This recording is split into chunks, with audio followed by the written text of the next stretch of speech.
Maybe you should go and do some contemplating. Right reasons, right reasons. Being pretty girl for all the right reasons. Right reasons, right reasons. Being pretty girl for all the reasons. I'm the Bachelorette and I'm rapping to you poolside. Here to find true love. Hi, this is Rachel McElroy. Hi, this is Griffin McElroy. And this is Rose Buddies. Well, I just got back from E3, played with all my friends, Crash Bandicoot, Sonic the Hedgehog, Tails and Knuckles, the Echidna, and Zelda from Zelda. And did I miss anything? Have you, hey Griffin, have you checked the internet at all? No, I've been too busy hanging out with my friend Call of Duty, who's the lead shooter in Call of Duty. Let me just get online. Oh, fuck. And that's a little skit that we've prepared for you. The only point of light. And scene. In this episode of Rose Buddies. I played Julie, the wife of Randy. The concerned wife of Randy. I don't, where do you even start? Where do you even start with one like this? If I sound like I feel like I sound like kind of a scamp right now. I've got the headphones in, listen to the monitor. I sound like kind of like, oh boy, here we go. The feeling I'm feeling is mostly dread and anxiety and really just sadness, overwhelming sorrow. Yeah. I want to explain. Griffin and I were both really anxious and kind of dreading recording, and not because we don't love each other, because we do very much. Well, if that's your first assumption, that's a pretty whack place to jump to. We want to do this episode well, and there's no way to do it well. There isn't. There's a lot of different things at work here. Obviously, we are sort of dancing around discussing. We did not have an episode last week, so this episode we're going to be covering the Bachelor in Paradise suspension, and now as of this afternoon they're just fucking storming right ahead with that thing. Oh, and we should do some trigger warnings before. Oh, absolutely. Jesus, again, where to begin? There will be discussions of sexual assault allegations, just a sort of blanket racism, I think, for the back half of the episode. Alcohol abuse. Yeah, sure. I don't know what to, we got to be fully transparent. I feel like you and I had a conversation, and I saw this echoed throughout the Rose Buddies Facebook group that we were like sitting in on the live reaction feed too, of just like, I'm feeling an enormous amount of dread about this fun entertainment television show. I feel that too, mostly in a sense of like shock at how badly they are fucking up.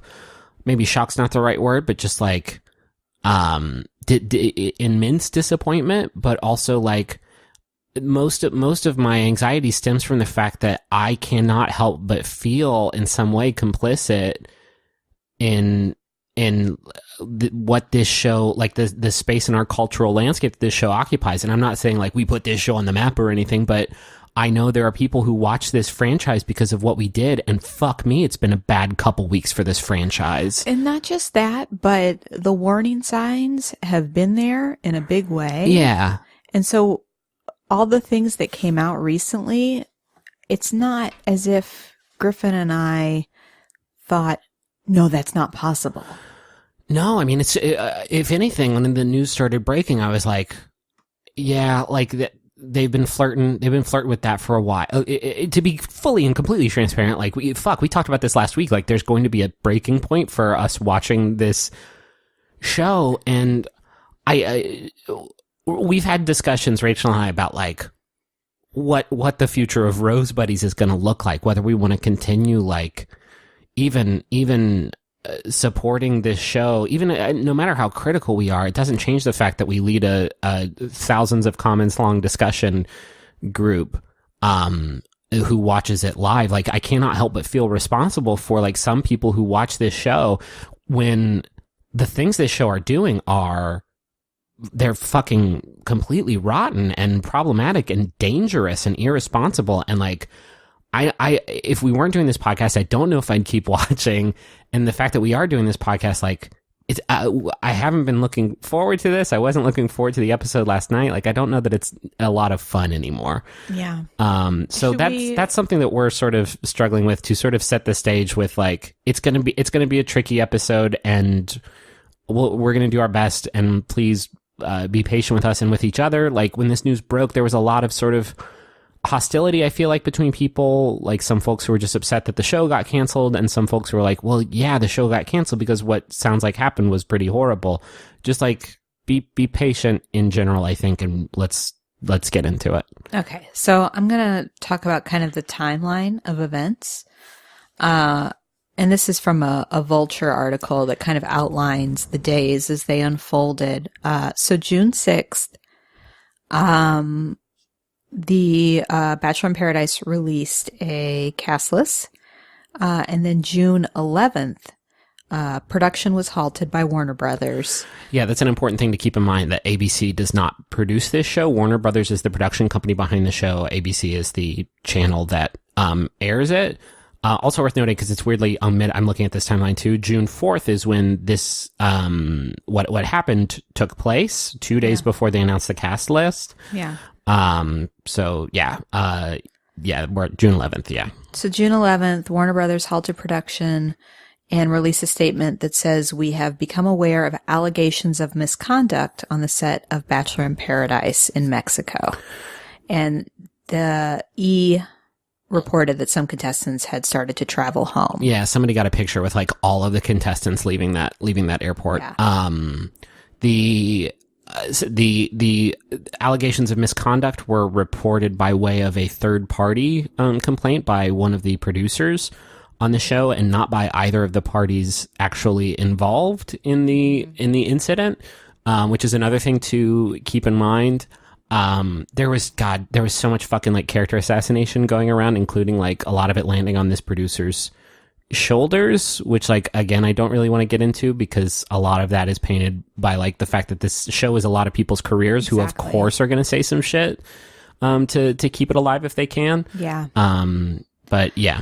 So the next day, June 12th, is when reports start leaking that the misconduct involves Corinne and DeMario. And just one quick, I'm sorry to keep interrupting you. I know this is going to go a while, but somebody posted a great video. I forget who the outlet was that posted it. I want to say, like, now this. Shit. I don't know. I'm sorry. About, like, why they hadn't covered this story up to this point. And it was because, like, It was Twitter, right? It was tweets or something? TMZ? Yeah. Well, it wasn't just that the sourcing was suspect. It was that this was a potential sexual assault situation that had happened. And it is unethical to, like, air the name of a victim of sexual assault, which, like, pretty much everybody was just kind of sprinting full force forward with without, like, knowing the details. But since both of these people have sort of put out statements about this stuff, like, I feel like, and also it's been, like, 2 weeks since it's happened. I feel like we can sort of talk about it a little bit more comfortably, and we'll here. get to the statements. Yeah. So after Corinne and DeMario were named, there were other people coming forward, contestants and producers, saying that Corinne was very obviously intoxicated. And this is when the issue of consent was introduced, of her and DeMario were engaged in this sexual activity, and Corinne appeared unable to give any kind of consent. And DeMario was also intoxicated. I feel like also at this point we got to step up and say, like, there is, even in the statements, there's very little placement of blame on anybody. And that there is a tape of this happening, whatever happened, that is probably never going to see the light of day, although there are lawyers still, I think, actively pursuing these tapes. And so pretty much, this is not to, like, fucking, I'm sorry if this is what it sounds like. This is not to, like, cast doubt on anybody's particular story. It's just, like, a general blanket statement of, like, pretty much a lot, most of, like, what is coming out of this is coming from second party sourcing. And a lot of that is because at least Corinne says that she doesn't remember Yeah. a lot of what happened. So that is her statement. Well, let's first, next day, June 13th, Chris Harrison released a statement. So nobody from ABC has said anything at this point, but Chris Harrison comes forward and says there are a lot of competing details in the various press accounts of this incident, and there's a lot of misinformation out there too. We urge everyone to be patient until the investigation is complete. So Chris Harrison does this a lot. He comes forward as kind of a spokesman for the franchise, but doesn't really ever say anything. Yeah.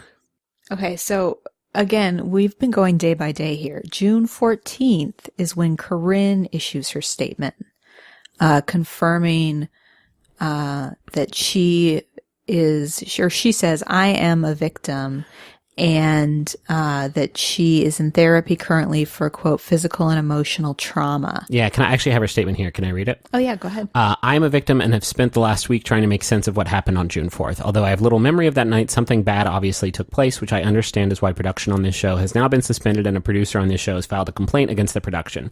As a woman, this is my worst nightmare, and it has now become my reality. As I pursue the details and facts surrounding that night and the immediate days after, I've retained a group of professionals to ensure that what happened on June 4th comes to light, and I can continue my life, including hiring an attorney to obtain justice and seeking therapy to begin dealing with the physical and emotional trauma stemming from that evening.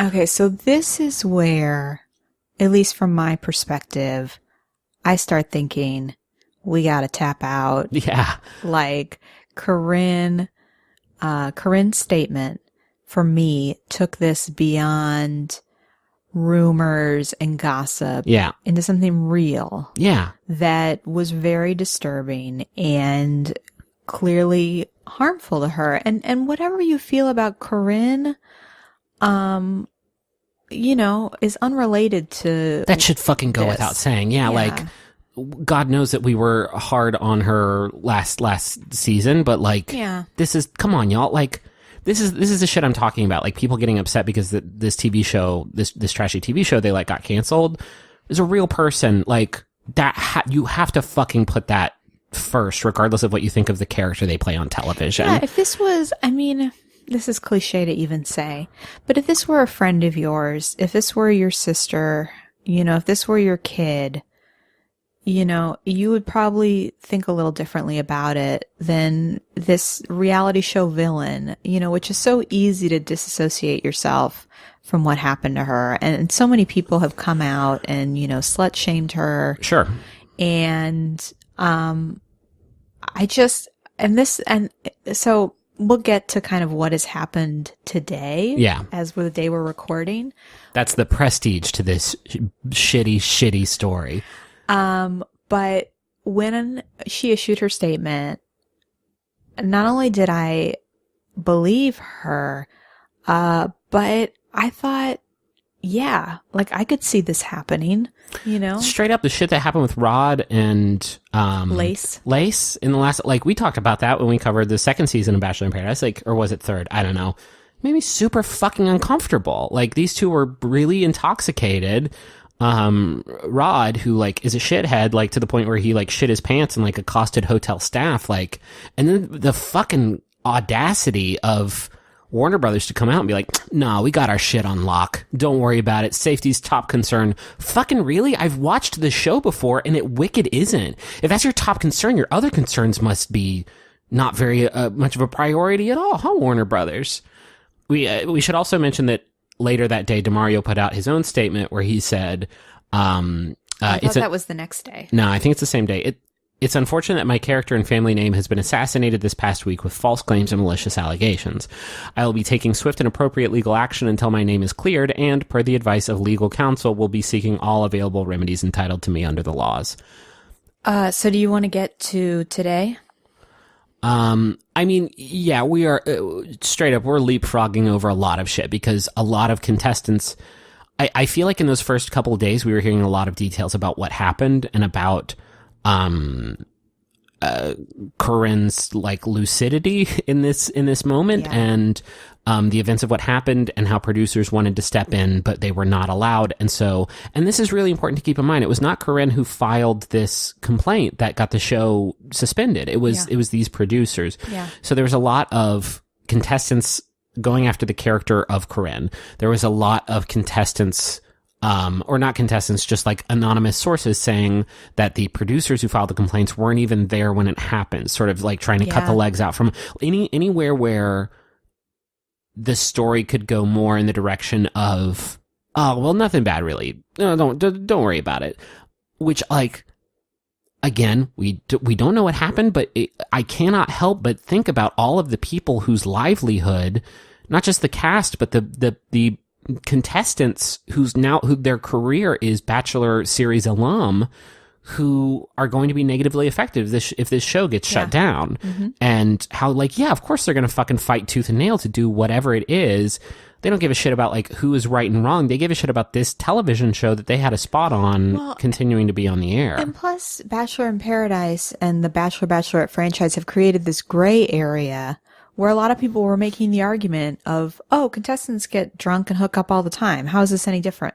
And created this doubt within the viewers and the fans of the show of yeah, hey, that's a good point. And I'm sorry, if that's how you feel about this, you're writing this show a blank check that it is horrifying for them to be in possession of. No fucking way. People give people fuck all the time on this show. You can't fucking say that about this show because it gives them infinite capacity for evil. And, like, I don't know. So today, meanwhile, since Warner Brothers issued this initial statement back at the very beginning on, what was it, June 11th, we cut to June 20th, where we finally hear from Warner Brothers again, saying they have concluded their investigation and found no evidence of misconduct, and none of the cast members' safety was in jeopardy, and that production on season of Bachelor in Paradise will resume, and that they will, quote, implement certain changes to the show's policies and procedures to enhance and further ensure the safety and security of all participants. I want to read, like,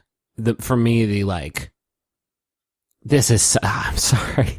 This is such dog shit. Like, our internal investigation conducted with the assistance of an outside law firm has now been completed. Out of respect for the privacy interests of those involved, we do not intend to release the videotape of the incident. We can say, however, that the tape does not support any charge of misconduct by a cast member, nor does the tape show, contrary to many press reports, that the safety of any, fuck off, go eat shit. Like, that part, contrary to what everybody's saying shit because you didn't say shit for 2 fucking weeks.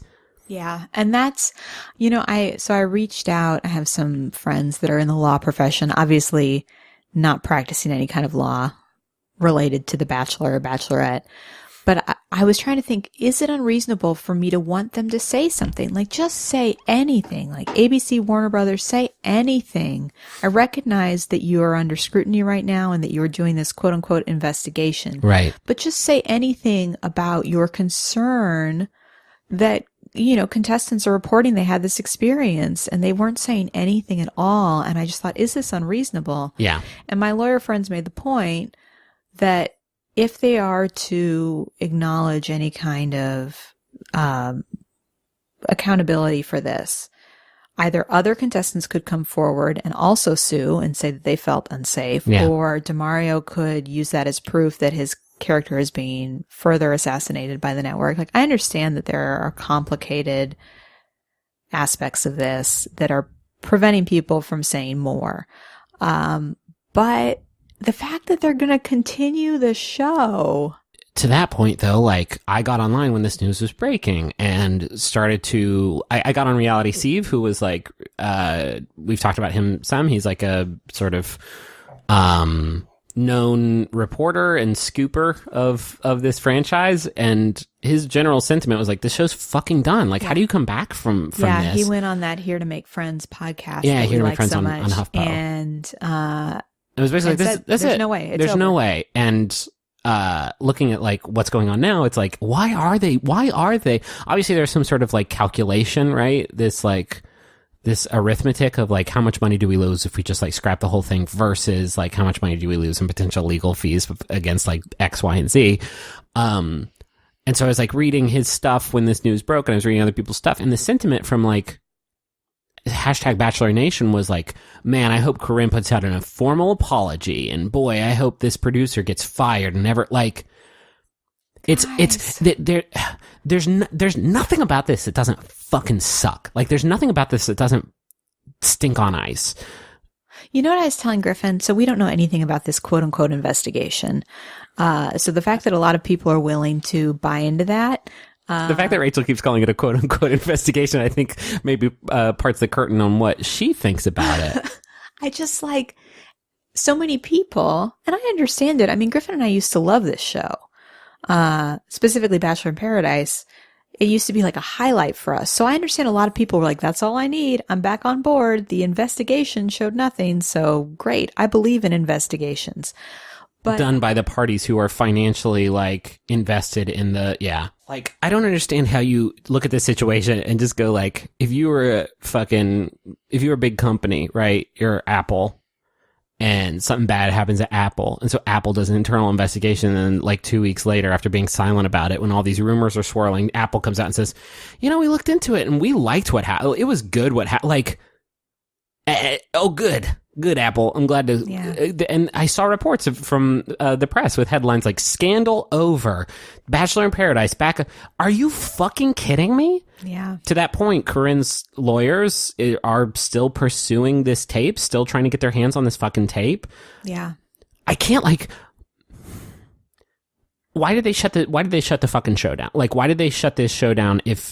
Why did it take them 2 weeks after shutting this show down? Obviously, they have to take all their complaints seriously, right?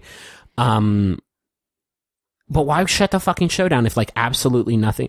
There's no way we can talk about this further without getting into, like, full-blown conspiracy theory. And obviously, there are lots and lots of wrinkles to this situation that, like, I don't even know how to begin unpacking, right? Like, we didn't talk about this, but, like, being drunk is not an invitation for sexual assault. It is not a like, there was a lot of talk of like, oh, they're giving them too much alcohol. Yeah. Just because they're drunk doesn't like give anybody permission. That doesn't make, that is not a way to explain away why sexual assault happened. There's incalculable wrinkles about like, DeMario came out and said like, I've lost my job because of this. And, they're just looking at sort of the comments in response to when this news first started breaking, which, by the way, was the first day I landed at the ground on E3. And I was like, oh, shit, the world's falling apart. There are a lot of, like, super, super racist comments coming out about DeMario, which is like, we talked about it, and we're not going to cover Bachelor in Paradise, right? Yeah. Even if it comes back, we're not going to do it. Like, there is no way I could watch whatever weird Frankenstein show they now throw together. Rose Buddies, the podcast, will continue. Yeah. But Bachelor in Paradise coverage will not. We cannot. No, I can't envision watching it and enjoying it. Every single person, not just us, every single person that watches that show is going to be watching it like they are watching an episode of 2020 or Law and Order, of like trying to find the moments and picking apart every piece of it. And it's not going to be fun, and it's not going to be funny. It's going to be disturbing no matter what they do, because this changes everything. Yeah, I can't, like, there were a lot of think pieces written like, this show's done. No matter what happens, like, this show's fucking done. And for ABC to just say like, we saw the tapes that we shot and it was no problem, so we're just going to do it again. So one big wrinkle is that apparently, and this is just like starting to develop like literally a couple hours before we started recording, there are reports now that past Bachelor and Bachelorette contestants are now being reached out to be on Bachelor in Paradise, whereas the cast they had arranged for the original season 4 or season 3 are like apparently maybe not being invited. So are they calling like Michael Stagliano and being like, hey, what about one more time, bro? Yeah, and he's like fucking in a shack somewhere in Alaska, like smoking a cigar with a big beard. Pavelka. Like, you'll never pull me back in. It's like, that's going to be weird, right? You can't just bring those same people back and be like, all right, let's do the first day again. Remember, you two kissed. Like, there's no way they can bring them back and shoot more without addressing what happened. And so like Raven and Alexis and like all those folks are out a season, which I'm not like saying like, oh, what a travesty. I'm saying like those were top tier Bachelor in Paradise contestants for what this show was going to be. And to say like, all y'all are done. Now let's bring in the fucking Snickle Fritz. Yeah, they're going to move from all these people who were really fresh off of the show to whoever is still willing to go on, which I think is going to be a questionable a lot of people. I want to wrap this up because we haven't even started unpacking the episode of Bachelorette that we watched last night. That was in its own way also pretty fucking horrifying. Yeah. But like, Corinne says I'm a victim and I don't remember what happened that night and that I'm going to get to the bottom of it. I've hired a legal team to get to the bottom of it. And the wind has so completely turned against her, and it's fucking super hard. It's really fucking hard to watch. And that, to me, that's like that when I boil it all down, like getting past the like, oh, we don't know exactly what happened. We don't know whatever. I can't. The one thing I do know is that this woman says I don't remember what happened, and so like something bad happened, and I'm a victim of this, and like everybody now is saying like, where's your fucking formal apology, because our show's launch date is probably going to be 2 weeks behind now. Like, well, and you know what? And this is the other thing I told Griffin. I mean, before they even announced today that the investigation was concluded, I wasn't surprised that this happened. And to me, that said a lot about where I was at with the franchise. You know, like the fact that I instantly was willing to think, oh yeah, no, I could see somebody, becoming a victim on this show made me think, wait, why am I covering this show? Yeah. So no Bachelor in Paradise coverage from Rose Buddies. And like, it's weird, I think, to just say like, all right, Bachelor in Paradise, you sit in the corner, but Bachelor next season, starting January, you're gonna like, we're doing some fucking soul searching, and please, like, I feel like we have to be completely transparent about this at all times. Like, we are now like, we're part of the Max Fun Network. We have ads. We get donations for this show, and I don't like, no matter what, Rachel and I never talked about like, well, let's just not do a podcast because like, we love doing this podcast and we love the community that is built up around it. I genuinely do.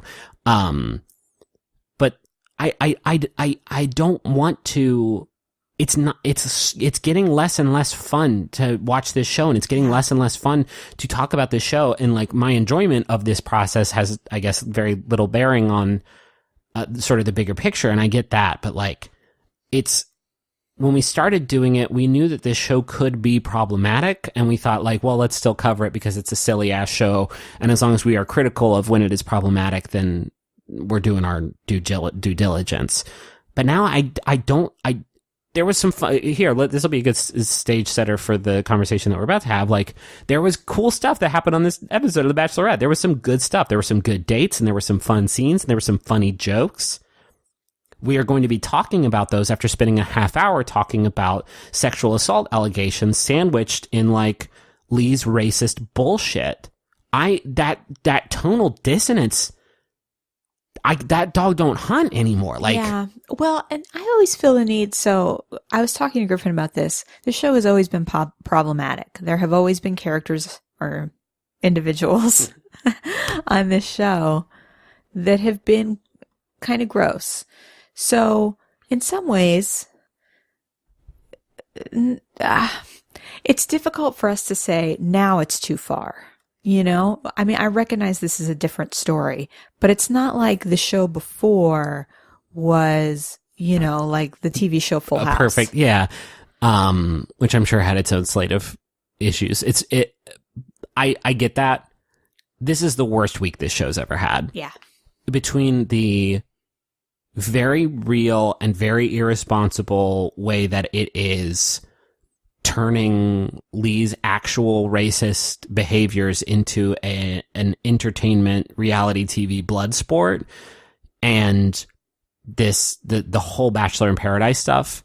I know this show's been problematic in the past. These are uncharted, horrible fucking waters. Yeah.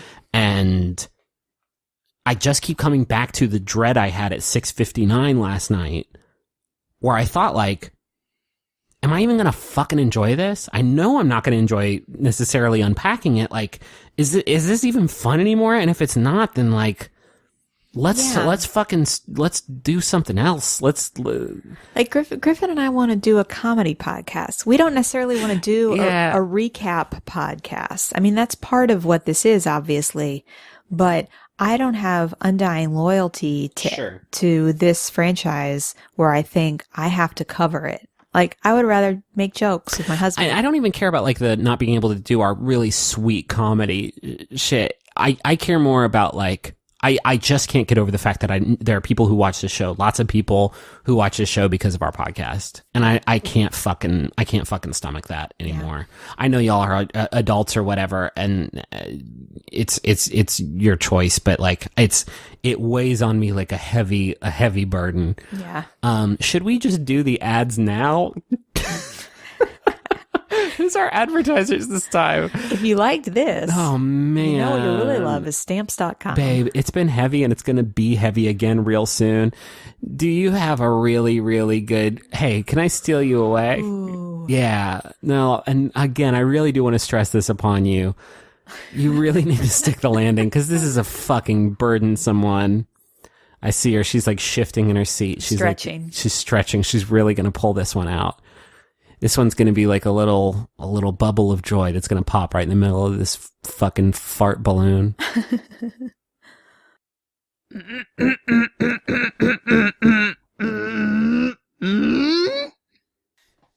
love you so much. I'm trusting a lot in the microphone there. No, I got every fucking in there. Okay. Our sponsors this week, let's find out who they are. This is a fun part of the podcast where I didn't prepare. Hey, guess what I have on my butt right now? A chair.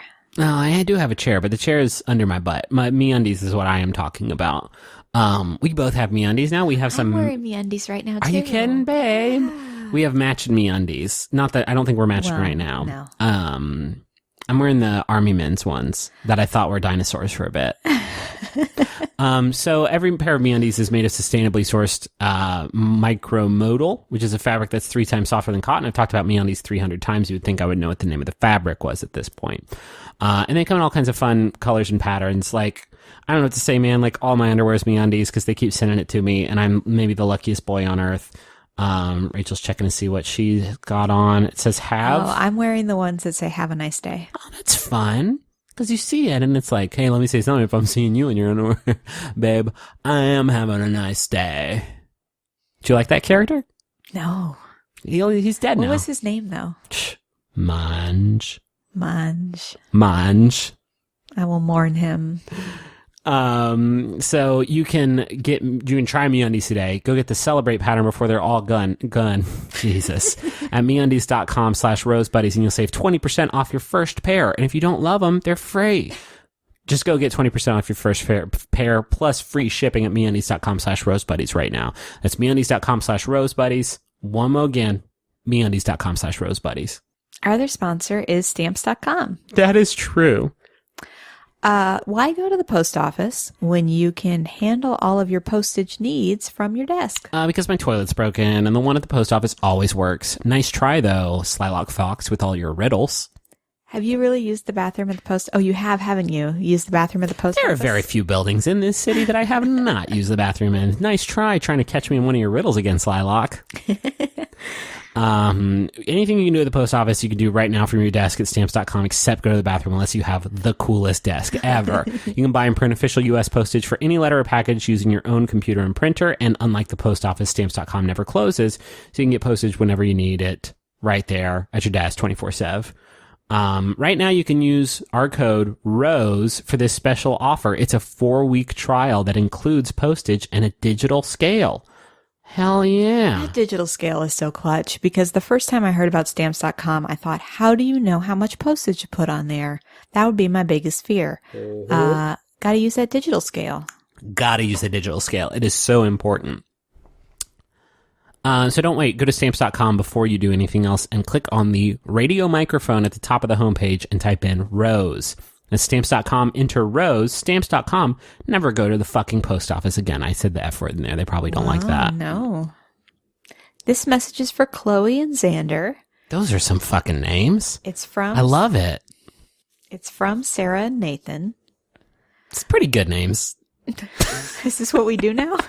I'm just saying, Chloe and Xander. Maybe it's because we're watching Buffy again. It really sticks out, you know? Uh-huh. How do you feel about the name Rachel? It's good. You know I like the name Rachel. Good, biblical, Bible name. Love that stuff. Okay. What about Griffin then? Not Bible. No. So disappointed. When I was old enough to find out, I guess I was like 4, and I was like, what is a griffin? Like sort of Tarzan-like? And they were like, you are. And I was like, that's not Bible. So sad. So disappointed. The message is, Chloe and Xander, from the day of your pumpkin patch group date, we knew you were here for the right reasons. The destination date to Waffle House sealed the deal. You make us happy to believe in love, like when Rachel is exasperated at Griffin but then giggles. You're that cute. Congratulations on your literal marriage. Love, Sarah and Nathan. Oh, guys. Guys, thanks. I do get exasperated with Griffin. Babe, one time I was at a Waffle House. You did look exasperated right then. Well, because I'm holding your laptop. Please take it back before you tell your anecdote. I was at Waffle House once. I was with Evan and Justin and Emily and Laura and all them. We were going to Kings Island, the fun amusement park. We were at Waffle House. I'll never forget Honky Tonk by Donka Donk was on the jukebox, and I was so pumped up. I don't know this song, Griffin. It's bad. You want to sing like a verse? Honky Tonk by Donka Donk. Like, it's bad. But I was sprinting out of the Waffle House, and there was like a little slope down to the gas station that our car was parked at. We'd just eaten some waffles, and I was running, and the slope was slippery, and my feet went out from under me, and I landed on a metal grate on my tailbone, and I had to go to the hospital. I didn't get to go to Kings Island. Oh my God, were you okay? I was fine. I just it popped my back real bad, and it scared me. Had to go to the hospital. Didn't go to Kings Island. We were like 10 minutes from Huntington. Sliding doors. Sliding hills. What if you had gone to Kings Island and also injured your tailbone? Then you would know it was supposed to happen, like Final Destination. You know who I blame? Toby Keith. I think he was the one who did it. Hold on. How do you spell badunkadunk? Trace Adkins. Fuck you, Trace. And go fuck yourself, Trace Adkins. That's what I think. Oh, Griffin. No, I'll say it. He kept me from going on the fucking... That's unnecessary. On all my favorite rides. I think you kept yourself from going on your favorite rides. Wow, babe. What a betrayal. Here's another message. This one is for Nurbert, and it's from Wilbert. The names are just popping the fuck off. It says, hey, Beeb. This is the perfect place to have a sappy message read. This year has honest to God been the absolute worst. I don't know what year this message was written in, but I agree. But together we've survived some truly unbearable shit. I do love you. Oh, that's good. That's really good stuff. That's good. That hasn't happened yet on this season. I do I'm sure. Oh, well, I guess we're only on episode 4. It's going to happen very, very much. Hey guys, this is Adam Conover. You may know me from my true TV show, Adam Ruins Everything. Well, guess what? Now we're doing a podcast version right here on Maximum Fun. What we do is we take all the interesting, fascinating experts that we talk to for just a couple minutes on the show, and we sit with them for an entire podcast, really going deep and getting into the fascinating details of their work. Find Adam Ruins Everything wherever you get your podcasts or at MaximumFun.org. Should we talk about the show? Yeah, man. Psyched for it. Episode 4.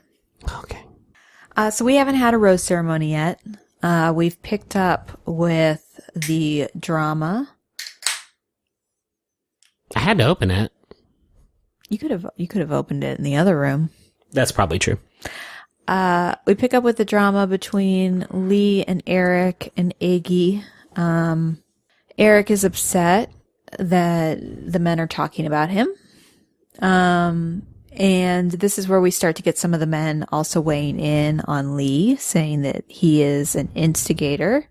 And Eric just kind of closes his speech to the group and says, I'm going to be who I am. Just focus on you. We're still before the rose ceremony. There will never be another rose ceremony. We're suspended between them in the infinite space. The men are still taking turns talking to Rachel, and Kenny is having a conversation with Rachel, and Lee decides to interrupt.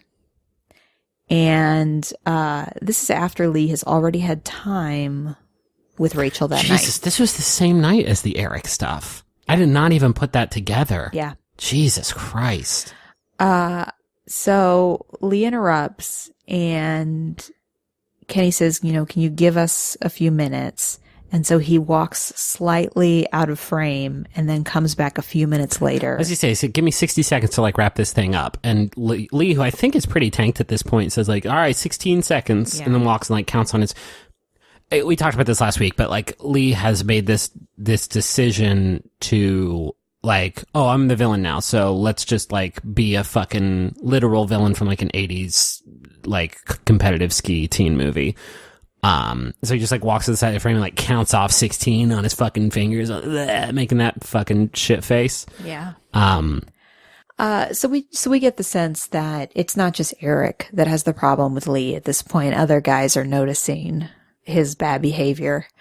So Lee, when he does get time with Rachel, he brings out this wooden block, and he talks about his grandfather and how he has his grandfather's knife.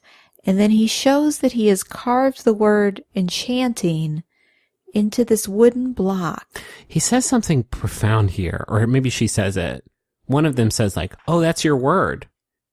If you have a go-to adjective that you use to describe somebody that you're trying to date, you've gone wrong somewhere, I feel like.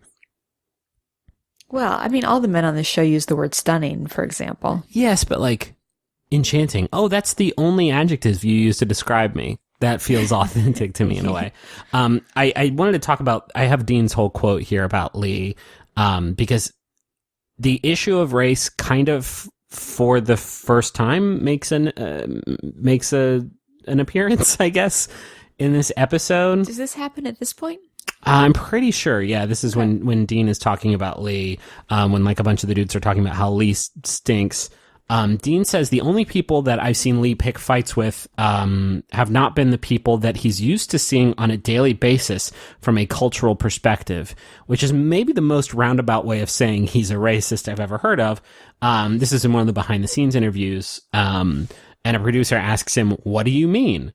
The most, like, clueless producer. Maybe the producers were trying to get somebody to say Lee's racist this whole time. Exactly. Yeah, no, I think they were trying to get him to say something. His response, though, is, you know exactly what I mean when I say that. The longer Lee sticks around, the more everyone will become aware of his intolerance. So Dean says this, like, behind closed doors in the In the Moment interview, but doesn't really confront Lee at all in any particular way. Yet. Maybe he does. I just wanted to point that out because, like, that's the closest anybody's gotten to say, like, Lee's a fucking racist. Again, like, they don't know about all of the very bad tweets, which we should, I guess, mention again. Like, dude said that the KKK and NAACP are the same. Like, he's a fucking racist dude. Yeah, we talked about this in our last Right, so, like, they don't know about that, obviously, but this is at least the first time somebody's like, hey, wait a minute. So after Kenny gets interrupted, he goes back to talk to the guys about it, and the guys kind of agree with him that this is unfair, and Kenny decides that he is going to confront Lee about it. So Kenny pulls Lee aside, and Lee is being very impatient with Kenny and actually says, get to it, as Kenny tries to pick what he's going to say. He's trying to do to Kenny what he literally did to Eric earlier in the evening, which instigate. Is like, I get off on like smiling when a dude is upset and seeing him get angrier. Yeah, and Kenny, to me, starts from a very reasonable place and says, you know, we were friends. You took advantage of that friendship to interrupt me and Rachel. And Lee's just being very impatient with Kenny and is not listening to what he has to say. And Kenny gets more and more angry and louder and louder. Right. He's doing that purposefully to try to get Kenny to yell and have Rachel hear the confrontation and then pin that shit on Kenny, which is exactly what happens. Yeah. I will say, before this happens, or at least it's shown before it's happened, Rachel has some time with Brian. Brian is the one that she had the real gross makeout with on night one. She did it again in this one. And so, Gross because there's a lot of mouth opening. oh, so close in on the mouth. And they get right in there. I told Rachel, like, I feel like I'm kissing them right now. Brian talks about how he wants Rachel to be vulnerable. Rachel says that she's kind of scared to be vulnerable. And one of the things she's scared of is how charming Brian is. And she says, you know what? What makes you weak? And he says, well, you do. You make me weak in the knees. She's like, I knew you were going to say that. Yeah. I get it. Like this happened. Like there's this dude I feel like on every season who just like, I don't really buy it. It has to feel substantial for me to get like real on board with it. And just saying line after line after line after line, like feels really disingenuous. Yeah, you know why? Because it feels like it has nothing to do with Rachel. No. You know? It's just about him being prepared to answer correctly. Right. With the most like suave line that he could possibly generate in any given moment. Yeah. It's not about their gap teeth. You know, it's not about like something real and unique to their relationship. God, I love that fucking gap teeth conversation. Peter. Okay, so when Rachel overhears Kenny and Lee fighting. This is when she's talking to Bryce, I think. I don't know. I don't know. A lot of these dudes look the same to me. Yeah. Still. Rachel starts to get frustrated and she tells us, the viewer, that she's disappointed with the guys. And she seems kind of emotional. And this is when she starts talking about the pressure she's under as a Black woman on The Bachelorette, or specifically as The Bachelorette. She talks about how she already knows what people are going to say, and that she's going to have to deal with it, and that's a lot. She said, the pressures that I feel about being a Black woman and what that is and how I don't even want to talk about it. I get pressured from so many different ways being in this position, and I did not want to get into all of this tonight. I already know what people are going to say about me and judge me for the decisions that I'm making. I'm going to be the one that has to deal with all of that and nobody else, and that's a lot.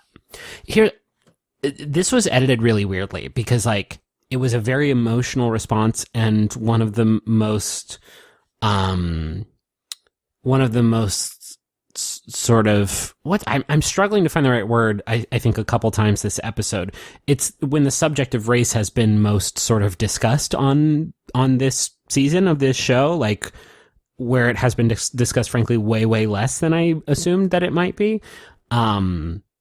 And it was edited really weirdly because this emotional response, like, was she crying because Kenny and Lee got in a fight? That's how it was edited to make it seem like, but that doesn't track really. No. We were talking about that. It seems as if this was part of a much larger conversation. And we didn't get to see that conversation. Right. We got to see the moment where she broke. Yeah. And said these things. And it didn't make sense given what we had just, like, from a narrative perspective. The theory that I saw floated in the live reactions to this that, like, made me pause was, like, what if the producer said, like, by the way, you're fucking keeping Lee. That dude's gonna be ratings gold. We love all this fucking drama. If she was told that and then fucking said, well, that sucks, like people are going to think certain things about me because of that decision. There's this rumor that we talk about a lot, that there's always a producer pick, that there are people that are kept on the show not because the Bachelor or Bachelorette wants them there, but because producers recognize they're good television. And the theory is that Rachel is perhaps upset because she has been told that she has to eliminate some of the men who are seemingly better guys than Lee, and she's upset. We have obviously no substantial evidence of this, but like this season of this show, to a fault, to an enormous fucking fault, is following the pattern of other seasons, which is like, this is about the time in the season where they introduce like the big drama, and then they keep that drama going for a few episodes until it terminates in a big dramatic 2-on-1 date. That is the pattern that they are trying to follow, and so they're going to fucking try and juice this thing for as long as they can. And so, like, I don't know. I think I could buy it, man. I mean, at this point, I don't fucking trust his show as far as I can throw it. So, Chris comes to talk to Rachel, and says, just tell me what you want to do. I can facilitate anything. Which, you know, Chris. Okay. Classic Chris. Maybe not anything, but all right. Yeah, what if she'd been like, I don't want Lee to be on this show. He I want you to stinks. lead a monologue competition between the men where they all read monologues from Shakespeare, and then you help me judge which are the best. He would say, yeah, next episode, let's get to it. I can facilitate that. So they shut down the cocktail party, go straight to the rose ceremony. She ends up sending home Bryce, Diggy, and Brady. Either Bryce or Brady is the one who said the transphobic comment, who It like was Bryce. didn't do anything really this whole season, which like whatever. Diggy, I was sad Brady to had see some Diggy. fun hair. Brady had the He was the unusual hair. one. Okay. And Diggy, man, I wanted you to know Diggy. I know we liked Diggy a lot. He had some great accessories. And he seemed like a good guy. I was bummed. Yeah. Okay. Ready to go to South Carolina? I guess so. Hilton Head, like this is one of the few times that this show goes to someplace that like I used to go as a kid, and I thought was, if you live in Hilton Head, my apologies, just kind of all right. It looks really pretty. Yeah, it's like if you want to go to Myrtle Beach, but you don't want to deal with all of the. Ugh. See, I heard Myrtle Beach is gross. Hilton Head always Right. seemed classy to me. If you want to go to Myrtle Beach, but you're afraid of like saltwater taffy, you go to Hilton Head. If you want to go to Myrtle Beach, but like you don't want like to walk down the street and every second shop you walk by sells like katanas and ninja stars and laser pointers, you fucking head to Hilton Head. It's a big classier of an experience. Okay. I'm talking a lot of shit to the Carolinas right now, and I want to apologize. I don't know why I'm saying this. I loved every trip I took to the beaches in Carolinas. Nags Head? Fuck yeah. Some of us grew Hitting up. up the dunes. Some of us grew up significantly far away from any kind That's of beach. true. I'm sorry. I tried to sound cool. You know where I went when I wanted to go near a body of water? Where? Lake of the Ozarks in Branson, Missouri. That sounds good too, though.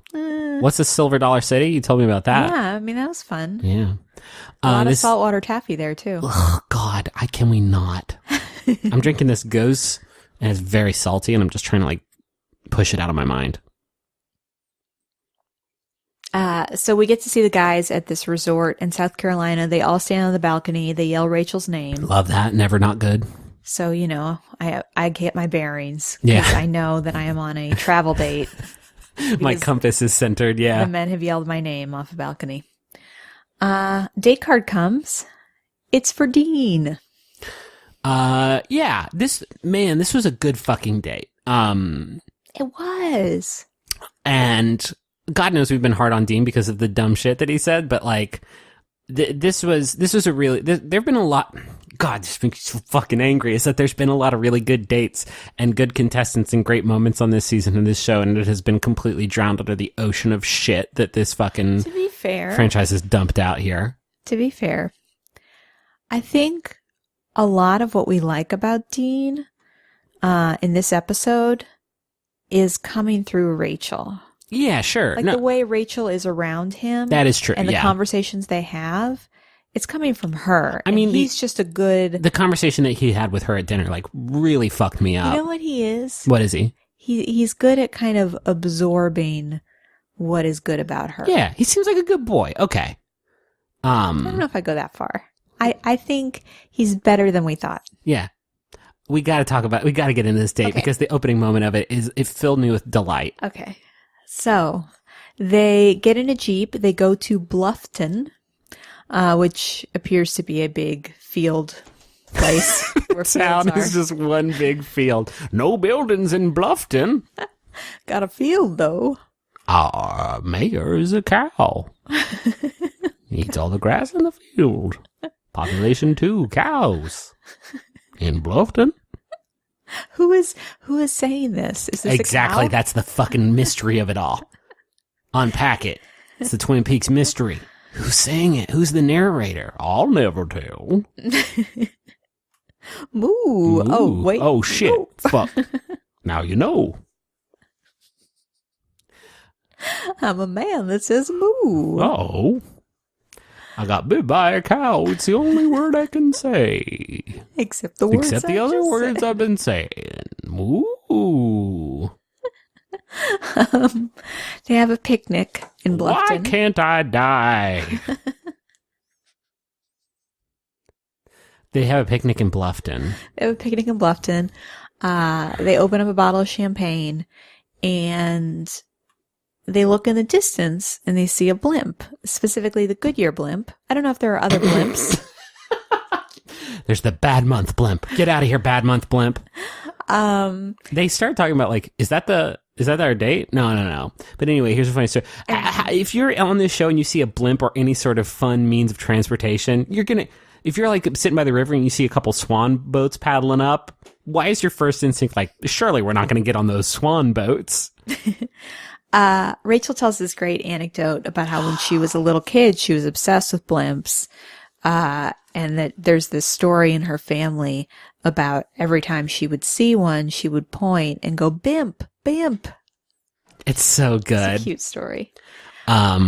So the Goodyear blimp gets a little bit closer and starts flashing some words on an LED display on the side of it that says, did you write down what it says? No. It says like, Rachel and Dean, this is your blimp. Get up on. Time for a sky journey. And Rachel starts jumping down and saying, bimp, bimp, bimp. And while she's doing it, she shakes the bottle of champagne that like sprays all over her out of her excitement. It was so pure.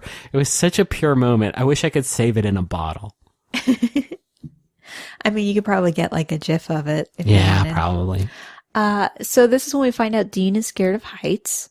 And so they kind of go through a few scenarios in which she might have to hold his hand, or deal with his potential motion sickness.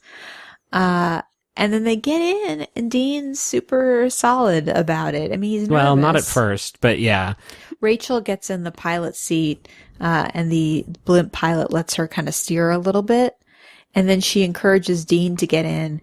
And Dean immediately starts looking for the seatbelt, which it's she kinda adorable. laughs about. And he's looking for it, and she's like, "Are you looking for the seatbelt?" And he's like, "Oh no, I'm not worried about it. I'm not going to need it." Which I thought was funny. And he does some piloting, and then they go to this little bay window section of the blimp, and they talk about being adventurous, and they have more champagne, and they toast to taking their relationship to new heights. And then they circle by the resort where the men are staying, and the little screen on the blimp says, Rachel and Dean are in here. It's the most obvious, like, fuck all y'all that I've ever seen. Like, sometimes this stuff happens, like the plane, like, or the helicopter will fly overhead. This was a blimp literally saying, like, all you boys are not up here. You are in there, and they are in here right now. Yeah, he's probably getting smooched. What's up now? So the guys are back at the resort, and they're kind of speculating. So Dean is the youngest contestant. He is 25, and Rachel is 32. And so the guys are all kind of speculating as to whether or not Dean is mature enough for her. Which is a super cool conversation to have. Like, Brian was the one leading this. I think Brian's 37, Rachel's 32. It's kind of a double standard because these conversations don't usually happen on The Bachelor, although I feel like last season was one of the rare examples where it kind of did, where they were talking about Corinne in this context because she was younger than Nick. He was The Bachelor last season, right? Yeah. Yeah. I don't know. I just always think that's always like kind of a gross argument to have. It's an easy argument to make. It's just the easiest one when you don't know anything about a person. Yeah, sure. So after they do their blimp portion of the date, they go to a night portion, which I thought was really pretty. It was like they were out under this tree, probably still in Bluffton. Yeah, and all of these like lights were hanging down from the tree, like on these like fronds hanging down. And Dean said, "Did you do this?" And she said, "Yep, climbed up a rope, got all the lights up." Ah, so good. I love those moments. God, I love Rachel, man. She's wonderful. And so this is when they kind of have a more in-depth conversation. Rachel talks about her parents that are still together and her strict religious upbringing, but that her parents were always kind of supportive of her doing what she wanted to do, even if it was strict.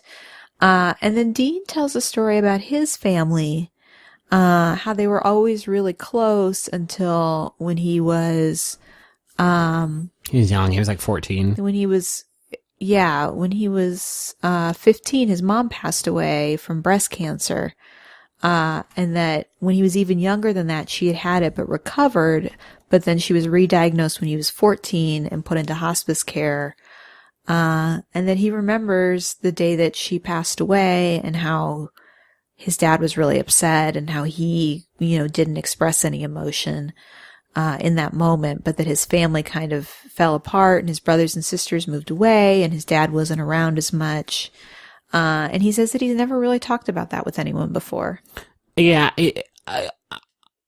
I am, like, for obvious reasons, like, very sensitive about people using stuff like this as chips that they can play in the grand poker game of The Bachelor or Bachelorette, right? But, like, man, he seemed really shaken up about it, and I don't know, it was a really, and Rachel was too, like, Rachel got really emotional about it, and it was a very, I don't know, it feels gross to comment on the relative realness of, like, how people talk about this stuff, because there's no, like, right way to do it, but it felt really authentic. It really resonated with me. The one thing that she says that I found poignant was, he talks about even after all of this, even though his family kind of fell apart, that he still really wants a family. And she says that kind of shows a lot of his character, because it could have gone the other way. Yeah. You know, he could have turned really cold and kind of closed off. And she talks about how she didn't want to cry in that moment, even though she was upset, because she didn't want to make him more upset. And it just felt really human. You know, it didn't feel like strategy, you know, which sometimes these moments do. And also, like, I wonder how many dudes at the house know about this stuff. Like, probably nobody, but, like, it's hard to leverage arguments about, like, oh, he's so young. This shit makes you grow up real fast. And yeah, the fact that he was only, 15? 15 when it happened. Like, man, I can't fucking imagine being 15. But yeah, it was a really good date. Babe, Like, we're not done with the date yet, though. oh, Jesus God, can we please be done with the date? Don't forget about the Dickerson. Shame on me. Dickerson me once, shame on you. There's somebody in the group who knows this dude and says he's actually really talented. It's okay. I'm sure. Yeah. You don't get to be on the show if you're not talented. He gets the rose, and then they walk off to another portion. It looks like they just walk there, but that's probably not true. But they go to a concert, get on a platform, and who is performing but Russell Dickerson? And they dance. He appears to be some kind of country and western artist. And so they do the thing where they dance on the platform in front of everybody, and everybody takes videos on their phone. And it feels like they're the only two people there. You know, your standard Russell Dickerson moment. Yeah, sure. Group date. Oh, okay. And this is the last thing. I know we're moving slow, and we've gone for an hour and 10 minutes, but this group date is the last thing that happens on this episode. There are a lot of people on this Can we group just date. say everybody but Jack Stone, who is going to get the solo date? I want to say their names. It always adds to it. Okay. Did you really? I got worried because the names were coming so fast and furious. I didn't think I you wrote got them down. Oh, wow. Alex, Anthony, Peter, Brian, Jonathan, Adam, Matt, Kenny, Lee, Iggy, Eric, Will, Josiah. I don't even know who Matt is. I don't know who Matt Who is Matt? Guys are on a dock. They meet Rachel on the dock, and they find out they are getting on a boat. This part of the date was bad because all of these people were crowded on the bow or perhaps the stern. I don't know. Not entirely sure. One of these days I'll really sit down. I know that port is left and starboard's right. Oh, I didn't even know that. Booyah. They were all gathered on this very, very, very, very crowded part of the boat, and it didn't seem like they were allowed to go anywhere else. And again, there were like 14 dudes all out there and Rachel, and it was just like, it seemed like they were all on top of each other, and it would have stressed me out. You know me. I'm in a nautical environment. I need my space. I need to know. I gotta have my exits. Have we ever been in a nautical environment? Oh, we have, when we went to Hong Kong. Mm-hmm. So they start doing these weird little, like, icebreaker activities where they toss a football, and whoever catches it has to do a dance move. And so they're all doing their different dance moves. And then Rachel encourages those that want to take their shirts off. A lot of that this season. They do some limboing. This is where we start to get more of Josiah's bravado. He says that he is, quote, the sexiest guy on this boat. Yeah, this has popped up. And it goes on for quite some time. But he starts doing push-ups with Rachel on his back. There's a push-up contest. There's a push-up contest. She actually introduced specifically that it's a push-up contest. Loving it. And then there's a rap portion in which Kenny and Peter both do their own freestyle raps. Peter's left something to be desired, huh? Yeah, Peter. It wasn't the worst, but it wasn't great. His day was very good. His rap was quite bad. No, his rap was very bad. His rap seemed like excessively bad. Although later on, they had some time alone, and she said she very much liked his rap. So beauty is in the eye of the beholder. So they get off the boat and they are going to an event in a big crowd where Chris appears to be running the show. He's at a podium and he announces that this is the Bachelor Nation Spelling Bee. And then we cut to the crowd where Adam Jr. is in the audience. I'm getting a little bored with it, guys. Got to mix it up a little bit more. Can't just have Adam Jr. in the crowd Give of me these. some scenarios that you'd like to see Adam Jr. in. They fucking fly off in a helicopter and Adam Jr.'s hands are taped to the bottom bars and he's just hanging on cliffhanger style. Who's that in the pilot seat? It's Adam Jr. We just generated 2 really, really good ones. I'm worried he was kind of an afterthought. I'm worried there was some like bottom rung producer. Oh, who's you just think they reshot the crowd and put Adam Jr. in there? Maybe. I would like to see, you didn't ask, but I'll tell you. I would like to see Adam Jr. Let's say next date, there's a chili cook-off competition. Ooh, I love it. I would like to see Adam Jr. as either the chef or as a judge. Maybe a judge. Or an ingredient. You want to do another one? Yeah. Okay. I would like to see, let's say there's a date where they go fishing. Something's on the hook. What is it? They pull it up. Adam Jr. It's Adam Jr. You want to do another one? I think we're all right. This episode's already going to be the longest episode of any podcast ever recorded. All right. Well, you guys hit me in the Facebook group. I could go all day. So they're spelling. Adam is the first to spell, and his word is squirt. Did we? Sorry, did we talk about it's going to be a spelling bee? We did. Yeah. Okay. The words, at least at first, are sexual words. There were children in the audience and 3 children as judges. There's no way they can play it off as if squirt was anything other than what you, if you are a nasty at home, might assume it to. Because the next word was like sensual or something like that. Like you can't. Words include boudoir, coitus. We get stunning. You can't just open with Squirt. your first word is cummies. What? Yeah, Adam asked Rachel to use it in a sentence, and she says like lime, squirt, and tequila. But that's not. Come on. Wait, what are you thinking, Griffin? What are you thinking, Rachel? What are you? What are you thinking?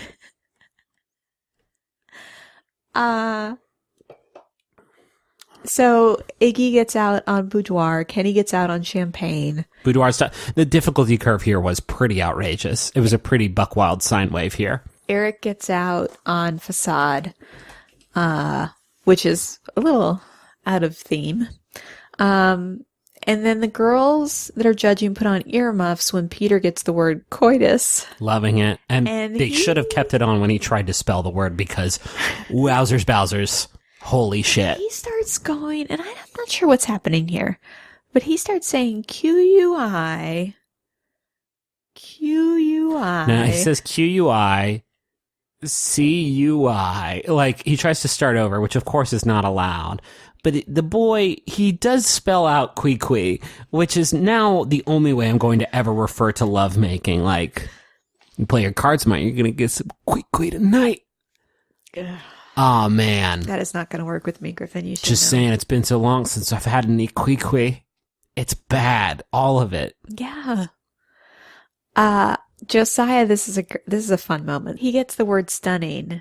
Which it was a weird downgrade. Yeah. And after he gets that word, he says, "Hey, can I use it in a sentence?" And then proceeds This to is so talk good. about... I'm sorry. It's Yeah, good. it's pretty good. And then proceeds to give a sentence about Rachel being stunning.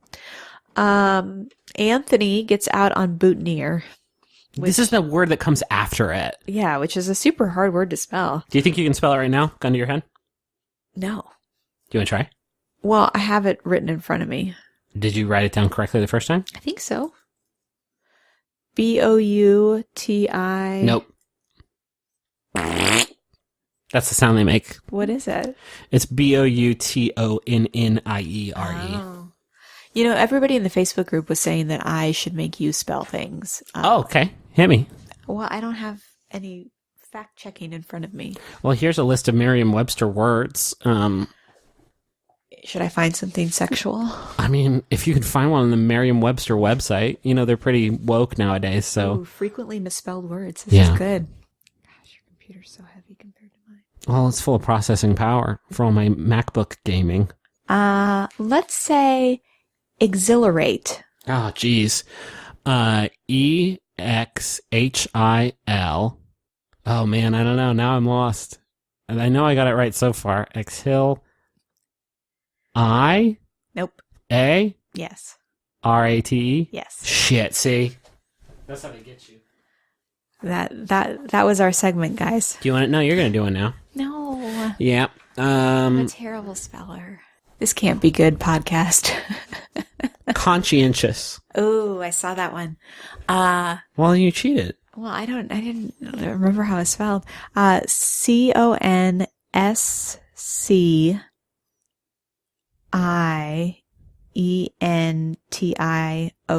That's right. You know what I always spell wrong? Huh. Separate.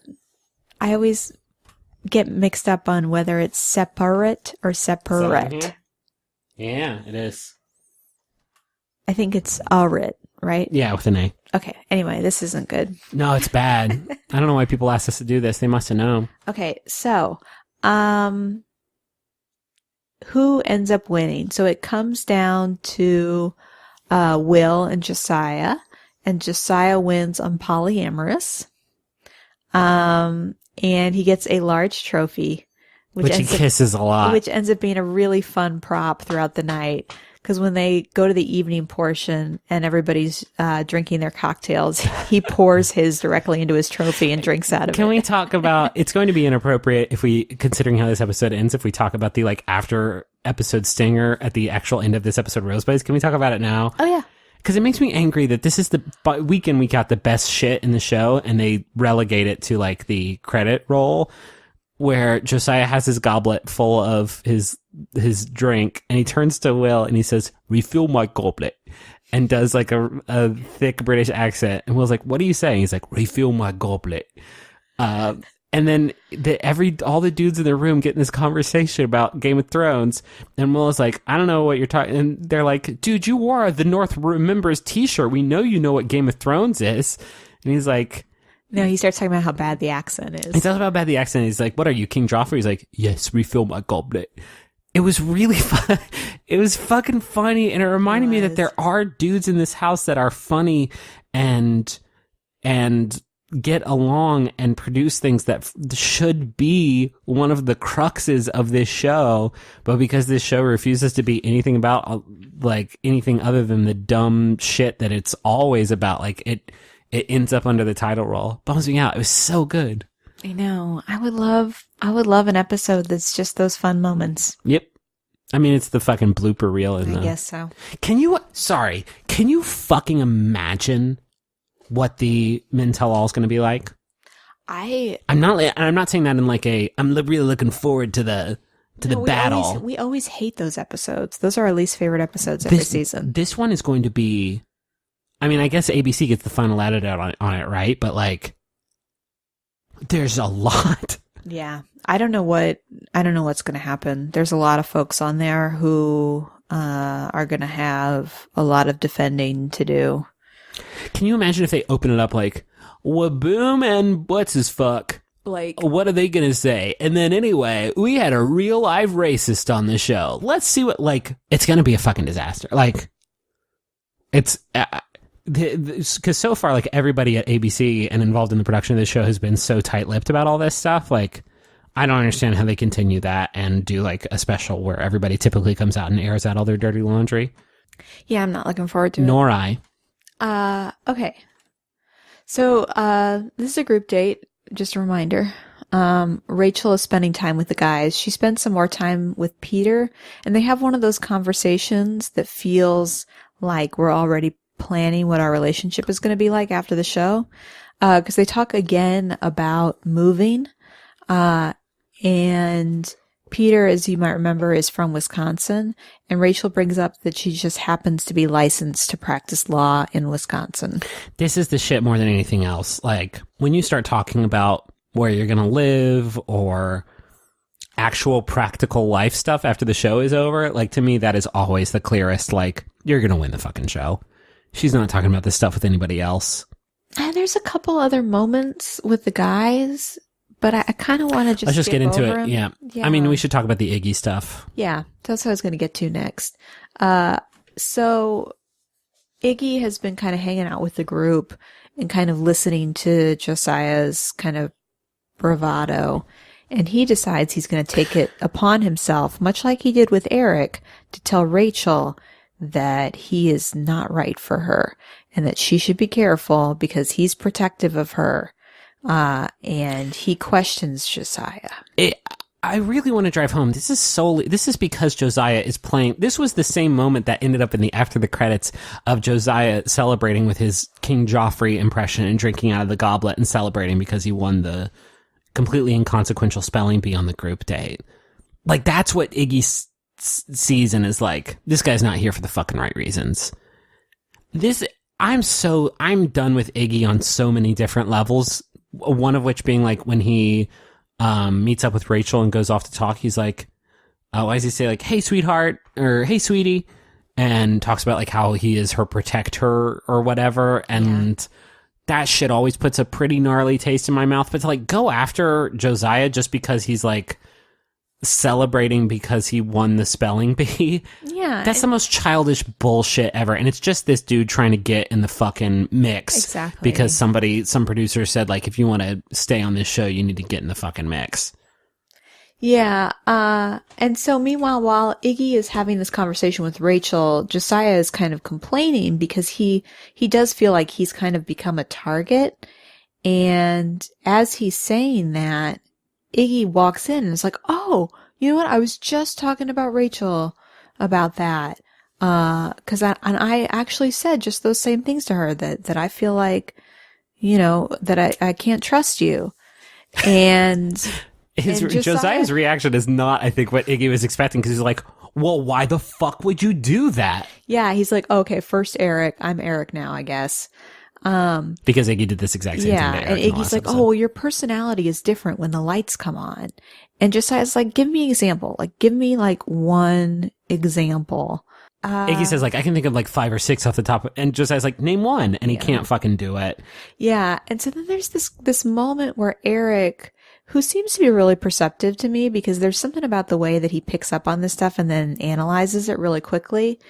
He tells Iggy, you know, Iggy, you're shifting the energy in the room. When you come in and you instigate this kind of issue, it makes everybody uncomfortable and it changes the whole energy. And that's what Rachel sees. He points at these 3 dudes who are just like sitting on the couch, just sort of like looking at the middle distance at the floor while like holding their foreheads, like looking like they're trying not to be in this room. And Eric makes this excellent point about like all these dudes are going to go hang out with Rachel and she's going to get this fucking energy. Yeah. You are always, what does he say? You're always in the sauce. Yeah. And you are making things way worse than you are making things better. And it was a really perceptive like thing. Like it was a sort of a recognition of the fact that they are all real people in this television shooting environment, and fuck, it's got to be uncomfortable a lot of the time to be in that environment and say like, all right, go be romantic. Like, it's tough. Josiah goes to talk to some of the other guys kind of outside of the room, and he talks about how Iggy kind of always reveals that he has done this as if it gives him some kind of pass. Yeah, like, what am I going to say? Like, oh, thank you for tattling. Yeah. Okay, so this is when we get to the Lee stuff. Rachel sits down with Lee and talks about how she overheard Kenny the other night talking to Lee, and Lee starts talking about how Kenny was screaming at him, and Lee says, I love the guy. But, he was just being very aggressive towards me. Which is some like dog whistle bullshit. We're going to talk a lot about this, but let's like get through what happened. Yeah. And then. So then Rachel, after talking to Lee, goes to Kenny because she says, this doesn't sound like the Kenny that I know. So she goes and talks to Kenny, and she tells him about how she overheard him yelling and that she talked to Lee. And he says, I felt really dismissed by Lee. I was trying to bring up my concerns, and Kenny does say he felt bad. He felt like he didn't handle it the right way, and that he ended up shaking hands with Lee, and he thought he kind of cleared the air. But Rachel's like, well, why am I still talking about this then? And Kenny says, well, maybe Lee doesn't always tell the truth. I want to hop in here and point out that like this entire time there are cut in segments of Lee either in the moment interviews saying like, nothing makes me happier than like getting these dudes all riled up, and I want to see his, what does he say? I want to see his pitiful world come crumbling down or something like that, talking about Kenny. And Kenny uses this expression to describe Lee's behavior that I had never heard before, but I really appreciated, where he says Lee's handshake doesn't match his smile, which I feel like is a really apt way to describe Lee.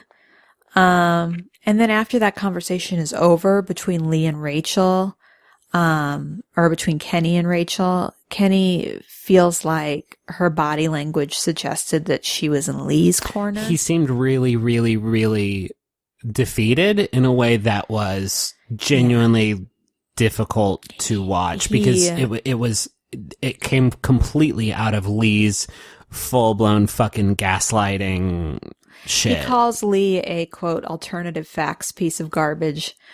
And Kenny says, I wasn't aggressive. You can look at the tapes. I was like 10 feet away from him. There was no action. And so the scene ends with Kenny going back inside, confronting Lee and trying to pull him, or not pull him, but take him into another room to like Lee have comfort. if they can go outside for it. And then we get the like cliche to be continued, like other dudes gathering around to like see what is going on. Yeah, there's a suggestion there's going to be some kind of physical fight. The crescendo of this episode was, to sort of boil it down, Lee going to Rachel and saying Kenny is aggressive and I felt threatened, and I don't know what got into I love the guy. But I felt like he was really aggressive, while in the moment saying like, I love getting in this dude's head and making him seem like a asshole. And Kenny saying like, well, shit, Rachel doesn't like me anymore because of what Lee said. And then we get a teaser for next week's episode. And this is going to be next week's episode. The teaser for this next episode was infuriating because it was just this like, real life issues of, black men being portrayed as dangerous and aggressive, and the sort of exploitation of that for television drama stretched out over what is best case scenario, one more episode, not 2 or 3 more episodes. Yeah, although there is a suggestion. So we know that Jack Stone has the next 1-on-1. And then there will be a rose ceremony. And there's a suggestion that there's a 2-on-1. That these two dudes are on. With Lee and Kenny. And in that way, they're treating it like any other, like I said earlier in this episode, like they are treating it like any other drama that they have ever manufactured on this show. And that is so irresponsible and so dangerous. If you look at it with one additional, even thin layer of context on top of what it is that they're doing here. Yeah. And so Griffin found an article. A lot of articles about this stuff. Before we get into that, like, it's fucking horrifying. We talked about this, I feel like, before the season started, of like, how are they going to handle having the first black lead on this show and having the most diverse cast. In my mind, I thought it might be a case where they kind of just like ignore it and do it as business as usual. And maybe that's what the fuck they think this is. And maybe it's just the fact that we know that Lee is actually a huge, huge racist that is making it so untenable. But this is, I feel like, a lot worse than I thought this was going to be. This entire episode dedicated to this racist dude goading on a black man into seeming dangerous enough that he would be sent home is fucking horrifying. And the way that they are stretching it out without any sort of critical look at it is like beyond the pale, I feel like. And this is what's so tricky about trusting the show and trusting your reactions to it. Obviously there's editing involved. Lee seems just kind of like a jerk all the time to everybody. We are seeing mostly his issues with black contestants. There was a segment on this episode where he was sitting down with some white contestants at a bar, just like, I love you guys. Like, I would never come after you. I would never say anything about you guys. And it's yeah.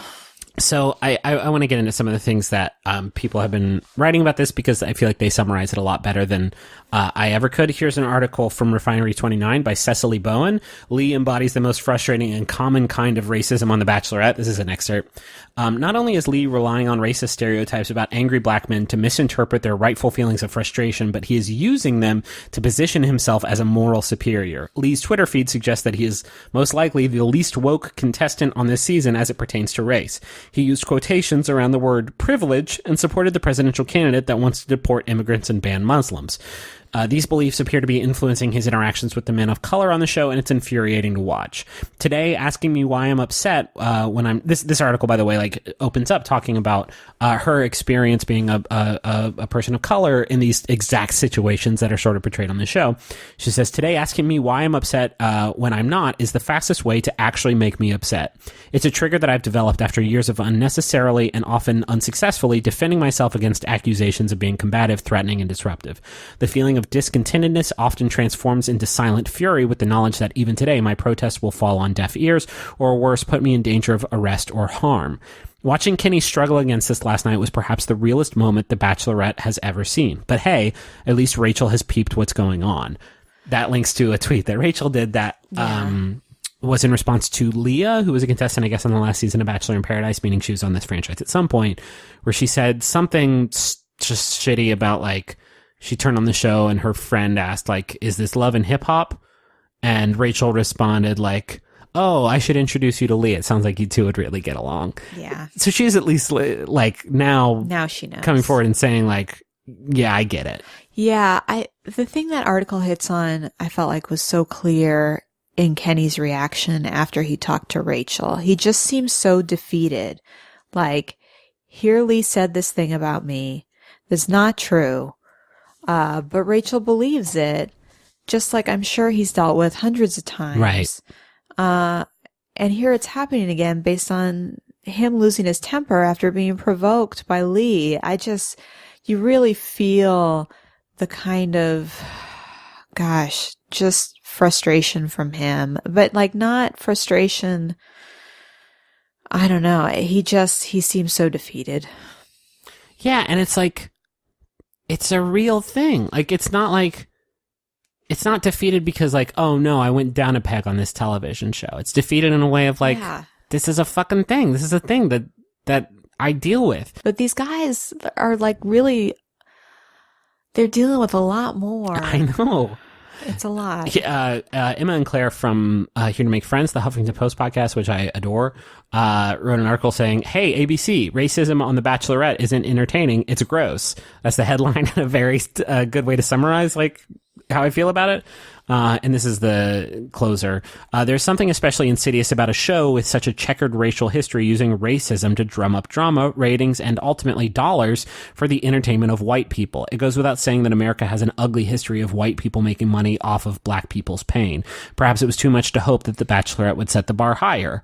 Yeah, like, I don't know what I expected from this season, but, like, this is worse than what I expected from this season, which is saying a lot because I don't think I was expecting a whole lot. One sort of great take on this came from The Ringer, Roger Sherman at The Ringer. Lee does not belong on The Bachelorette, which kind of summarized, like, the struggle I had with, like, Lee is obviously, we know he's a big piece of shit, right? We know he's a bigot in a lot of different ways. While the role he is filling on this show is a traditional archetype that we've seen on this show.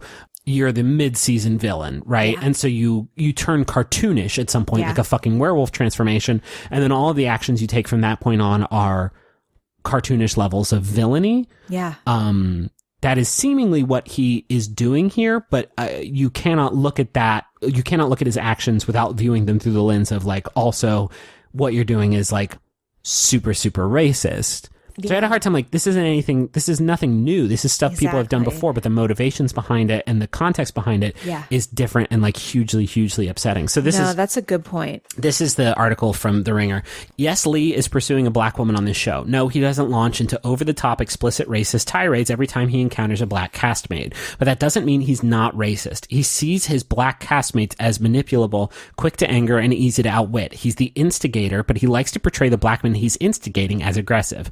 This is not the first time that this has happened in American history. Lee should not be on the show. Chris Harrison said production was unaware of Lee's tweets, which seems like a poor excuse considering there is a significant amount of vetting that goes into selecting cast members for this show, and the tweets were public. Lee doesn't deserve the platform, he doesn't deserve the attention, and it's unfair that Rachel's should-be fantasy world is tinged with his views. There shouldn't be this Lee-related drama, there shouldn't be these constant escalations to near violence, or as teasers to future episodes suggest, actual violence. And it would be nice if the Bachelorette on the Bachelorette could be black without her having to deal with racism. But if Lee must be on the show, let's allow our knowledge of who he is to tint every conversation he has. He is a reminder that racists are not always caricatures. Sometimes they're just people who think they're better than other people, even though all evidence points to the fact that they are not. I fucking love that. That's like... Yeah, that's so well put. Because Lee never said... Lee doesn't say anything racist. He doesn't do anything like explicitly racist. He may have said something racist. I'm saying explicitly, overtly racist, right? Yeah. But at the same time, like what he's doing is pretty fucking racist. Like it's. And the thing that I think is so apt about that post is, and I told this to Griffin, this show has me viewing every interaction as who's right, who's wrong, who's the hero, who's the villain. You know, everything becomes very this or that. And so Lee doesn't say anything explicitly racist yet. The world doesn't work like that. No.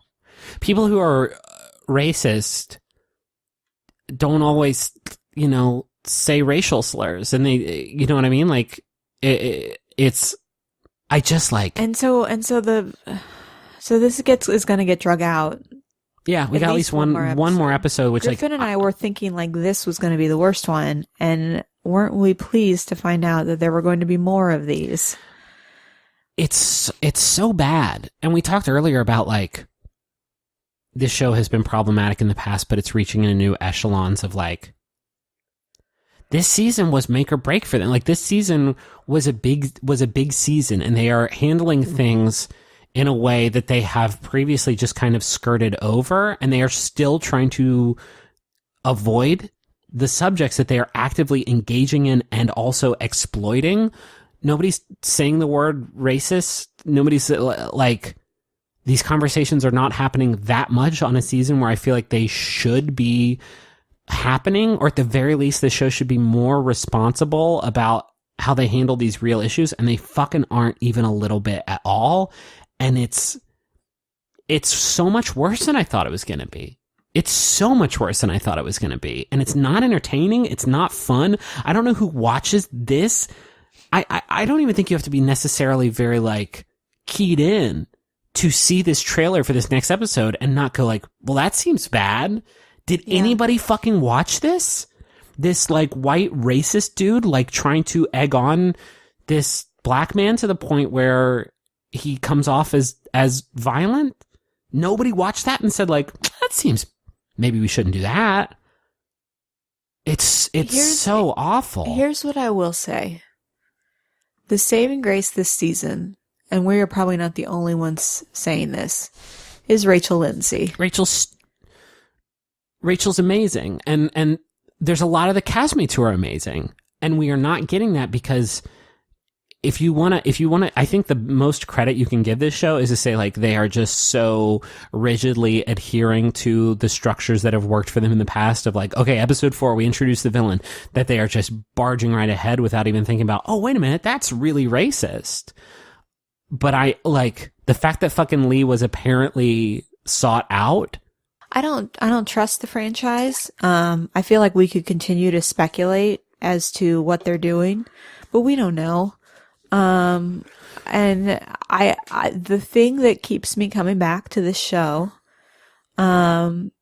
is, I mean, and it sounds hokey, but is the compelling piece of this real person that I want the best for, trying to find love and learning about her and learning about some of the contestants in the process. There are pieces of this. And we've complained a lot about it because there's a lot to complain about.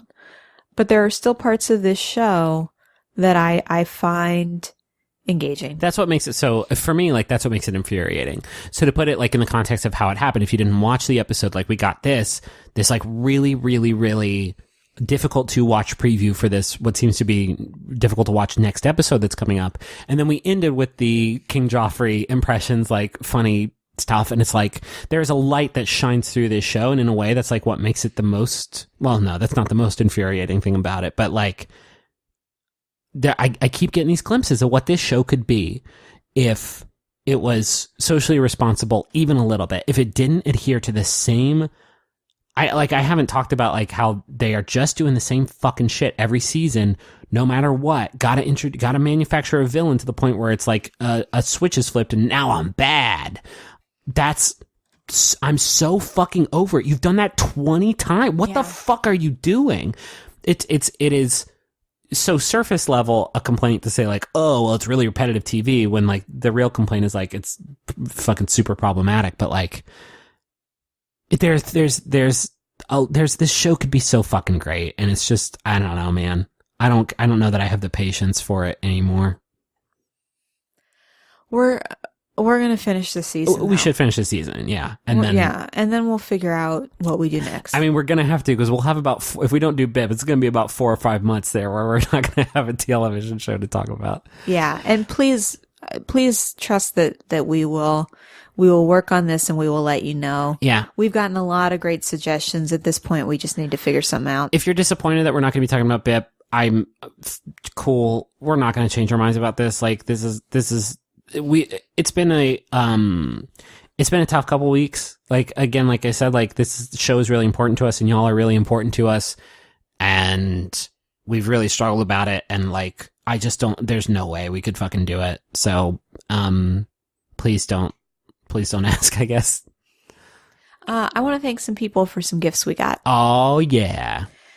So first I wanted to thank Ear Trumpet Labs. They have provided Griffin and his brothers with... they've actually given us whole mics. That mic you're talking into is an ear trumpet.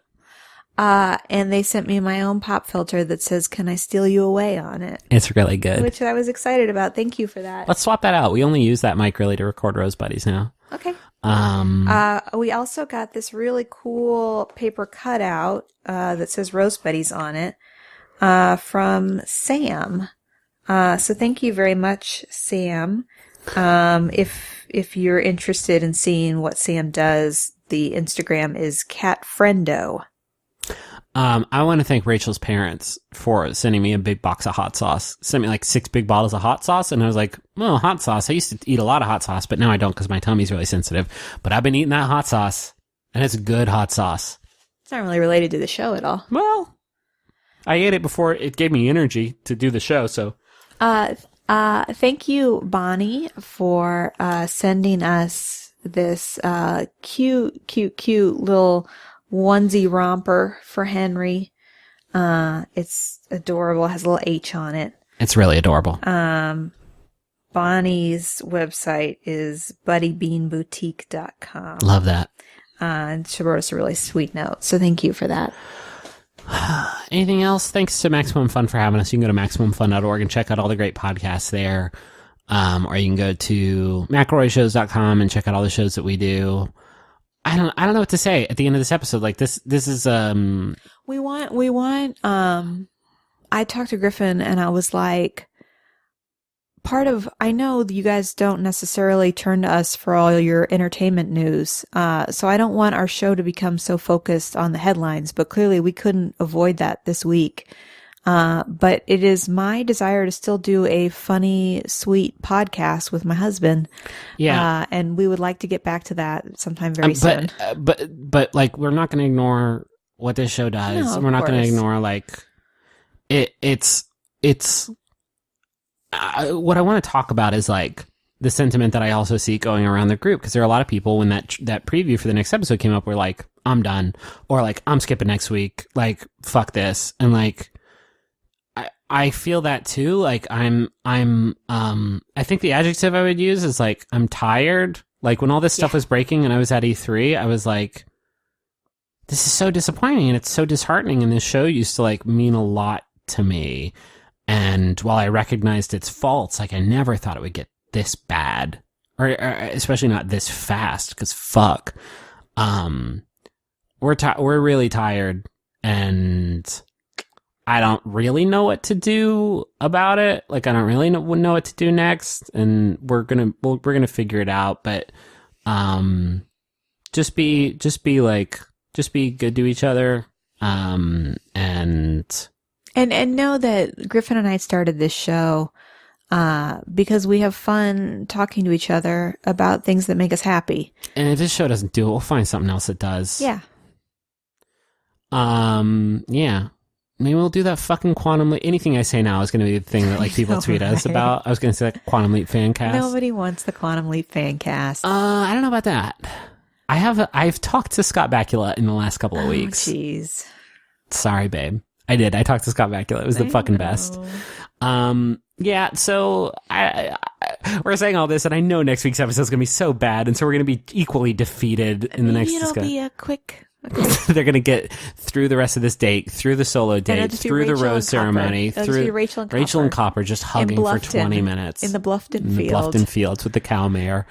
Hey, we had one joke this episode. All right. Thanks for listening, and until next time, I'm Griffin McElroy. I'm Rachel McElroy. When you're ready. Final rose. Stay with us on this journey of joy. Spoiler alert! She ends up with Soldier Boy. Right reasons, can't be a girl for all four seasons. MaximumFun.org. Comedy and culture. Artist owned. Listener supported. Hello, Internet. I'm your husband host, Travis McElroy. And I'm your wife host, Teresa McElroy. And together we present Schmanners. It's extraordinary etiquette. For ordinary occasions. We explain the historical significance of everyday etiquette topics, then answer your questions relating to modern life. So join us weekly on MaximumFun.org or wherever podcasts are found. No RSVP required. Check out Schmanners. Manners, schmanners. Get it?